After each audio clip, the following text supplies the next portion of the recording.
Panigurado guys na na-miss itong vlog na to sa BMX natin, episode natin, no? Kasi matagal na tayo din nakapag-BMX to. Dito sila naglaro sa bangko, dito lang sa may ano lang, dito sa may tabi ng Saint Vincent Hospital dito. Dito sila naglalaro sa likod niyan sa bangko. Mga bangko tawag namin. Kamusta ka, Johnson? Okay lang. Go, no? Ano mga bago sa bike mo? Rim, Stranger, tsaka yung ano, Extra. Extra. Naka-coaster na. Okay, papakita natin yan. Oh, ayan o. Ito, Extra. Tsaka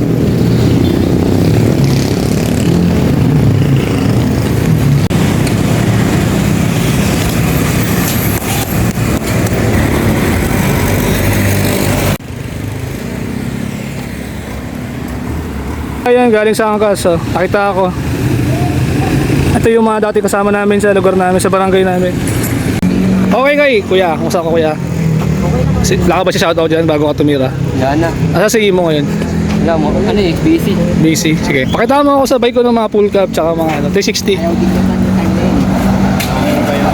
Ano, wala na yun. Ano dyan? Nakabidyo na ng trabaho na sa busy. Pag nakabidyo din. Nakabidyo talaga, ano? Okay lang. Nahiwalay kami nun. Meron siya nakalisip ko yun. Wala. Ako meron naman. Siya nga naman tayo lang. Tapos, siya yung nakalipin niya ngayon. Wow! Tapos, wala.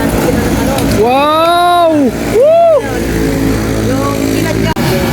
Kasi klaro mo, sige, pata, ano ko mo, pwede kung okay sa'yo. Babaw kasi yung slack nito eh. Mas okay pa ito yun. Poster ito. Baka sa... gagamitin na ito. Front hub. Nakalog na namin ito. Okay na yan, Kaya nga yung pagkakataon, parang Wow! kami, hiwalay. hindi ko naman expected na magkakakilala ito. Babalikan ko sa pulit kami. Ilang taon? Halos 4 years. Wala Oh, grabe, no? Bigla na lang.